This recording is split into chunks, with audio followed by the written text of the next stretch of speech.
Part one of Cristiano Ronaldo's exclusive sit-down with Piers Morgan premiered just a few moments ago on Talk TV Live's YouTube channel. The Portuguese legend talked about the death of his son and explained his absence from Manchester United's pre-season tour of Thailand, not Thailand, Thailand and Australia. The life with a different perspective, you understand, which is coming the point of, if you're going to ask me for sure, the pre-season moments, yes. For example, why I didn't go to the pre-season. Yes, I'm going to come to that, yeah.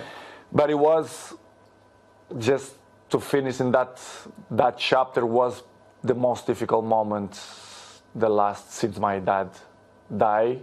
It was this moment that I passed through the last 6 months. The 37-year-old also had this to say about former interim head coach at Manchester United, Ralph Rangnick. But to a point, someone like Ralph Ragnick, I mean, I'd never heard of him.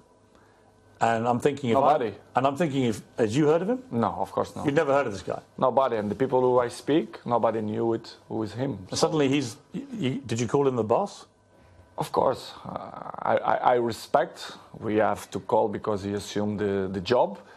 Regardless, all the coaches that I had in my career, I call them boss because if they assume the job, we have to call in that way. But in the end, deep inside me, I never saw him as a boss because I saw some points that I never agreed, and he stopped in the time as well. Because if you're not being a coach, the next 5 years, you're gonna lost the identity of to be a coach. Ronaldo also hit out at former teammate Wayne Rooney, saying he doesn't know why the Englishman has been criticising him in recent months. His critics has been, and I'm surprised about this. Me too. Wayne Rooney, for example, who you played with for many years very successfully and were good friends with him, and yet all this year, 3 or 4 times, he's come out and attacked you in the media. Piers, I don't understand. You should ask this question to him, but I don't know. I don't know why he criticized me so bad, or I don't believe that he's jealous of me. He says your behaviour is unacceptable. United should sell you.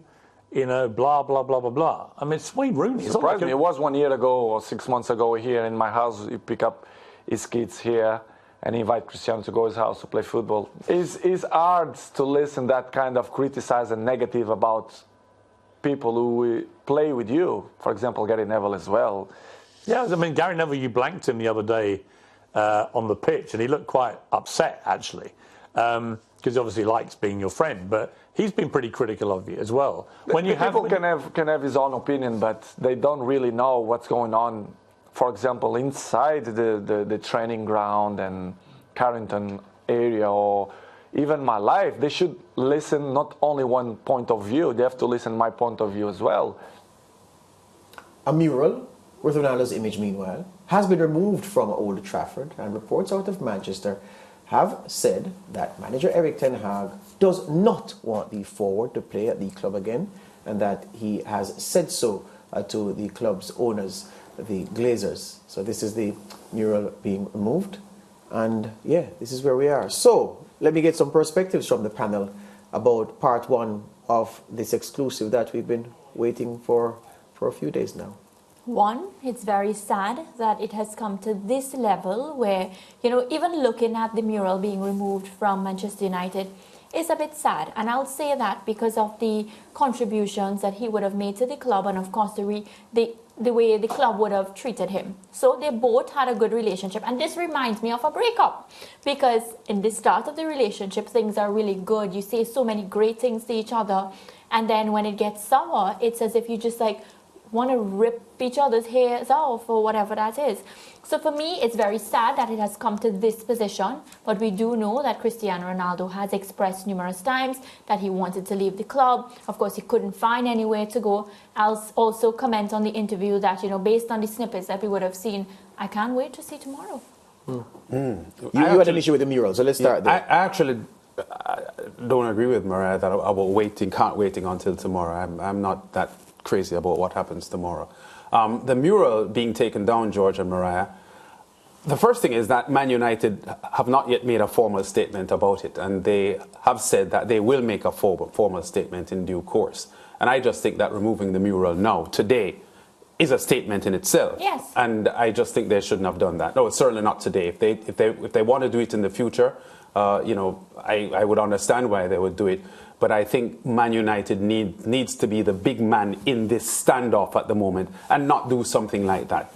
That to me looks a little childish. So why aren't you crazy about tomorrow? And I use the word crazy lightly. Like, you don't want to hear what he has to say tomorrow? I'm not saying I won't listen to it, but I'm just saying that I think I get the gist of what it is. Yeah. And Piers Morgan has presented Cristiano Ronaldo with a PR opportunity to just give his side of the story. And even the way he questions Cristiano, they were very tame. Yeah, I didn't like that. And a lot of the questions, he prompted the answer. You know, he said things like, when they appointed Ragnick, who was, I haven't heard about, I've never, this is... Yeah, I didn't like this style. Yeah, this is Piers Morgan saying, I've never heard about him. Have you? Then when he spoke about the Rooney issue, I was surprised that Rooney said and then Gary Neville as well. And then handed it over to putting Cristiano. the answer in his mouth. So I mean, to me, that wasn't what I heard today, an example of good, solid journalism. I didn't like it either. It was not. So here's the thing then. So let's deal with the issue of the mural. Yes. Cristiano Ronaldo, by virtue of what he said in the interview, has burned his Manchester United bridges. I hear you say that Manchester United ought to be the bigger figure in the dispute. That's a fair comment. If they hadn't taken it down, I wouldn't have been lobbying for them to take it down. Right. That they have taken it down, though, now, I think is, as you say, a statement of serious intent about where this relationship is going. It is over. If you had any doubt about Manchester United's position on Cristiano Ronaldo as a continuing Manchester United player, you've gotten your answer today. Actions. It is over. He's done. Yes. That's one. Yes. Removing the mural, though, after you've said that the club's owners lack empathy, are bad for the club, where in history have you heard someone... Let me ask you a question. There was an issue similar there was an issue like this in the past, and I asked you a direct question, and you didn't answer because, well, if I were you, I wouldn't answer either. But I'm going to put the question back again. Would you go on Joe Aparicio's program in Antigua, or go on Batiste's program in Trinidad and Tobago, or go on Morning Brew, or go on one of the big shows on TNT, go sit with Fazir Mohammed, and traduce your CEO Nicholas Matthews? You wouldn't do that. No, I wouldn't. No, exactly.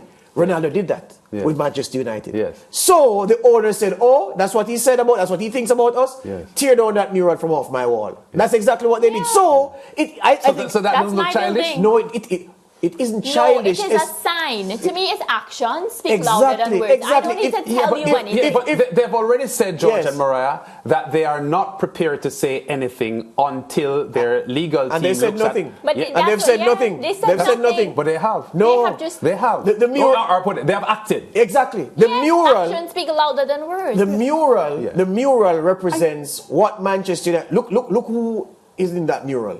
David Beckham, a lifelong ambassador, a man who never speaks badly about the club, even when he put on that Glazer scarf when he came back for the AC Milan game. And a man who has said that the people who run this club are rubbish. They don't love the club. They are bad for the club. No. What? He said they are not good for the club from a sporting side. So exactly. His criticism was specific. Like, even if we leave it there, it is still injurious. But that has to be said, though. It has to be said that he wasn't criticizing them overall, because what he was actually saying was all they care about was the business side. Right, and but the football side, I'm saying that is grounds enough for them to remove the mural. That's one. Next thing is this. I'm taking a different track to both of you about the interview. Because here's what, I am commending the interview to people who want to learn how to interview from these perspectives, Lance Mariah. This interview is a two-part interview. So what I think was very well done is the layout of the interview, because clearly there are some hard truths from the Ronaldo perspective spoken in this interview. And Piers Morgan, at the same time, because he's Ronaldo's friend, wants to help him to limit damage and to manage image. So he front loads the interview with the sympathetic side about Ronaldo's father dying and how Ronaldo has the ashes in an urn, and how the child died and Ronaldo has the ashes in an urn, and how Ronaldo has a pilgrimage, a mini mausoleum, a chapel they call it, in his house that he goes to speak to his dead father and his dead daughter. So it is gnawing at a human being to say, look, how can you be disgusted and be angry at anything that a man says after a man has gone through so much pain? I think that was brilliant in terms of the layout of the interview. One. The other thing is this. Piers Morgan never made his career as a serious interviewer. He's no Dion Jackson Miller. He's no Cliff Hughes. He's no Hugh Crosskill or any of the greats of Jamaican journalism or any of the greats elsewhere in the Caribbean, in TNT, in Barbados, in St. Vincent, in St. Lucia, who've done this thing and done it with distinction. Wherever, yeah? He is a celebrity interviewer. He gets a guest that gets a guest to really, to gaslight, to speak in headlines. So, also remember, Cristiano Ronaldo, the reason the interview is so long, if it were a natural English speaker in this interview, the interview would have gone much quicker. Yeah. Ronaldo's English is very good for English second language standards, but his English is still halting. It's halting. Exactly. And because of the halting nature in some respects of Cristiano Ronaldo's English, Piers Morgan says, you know what,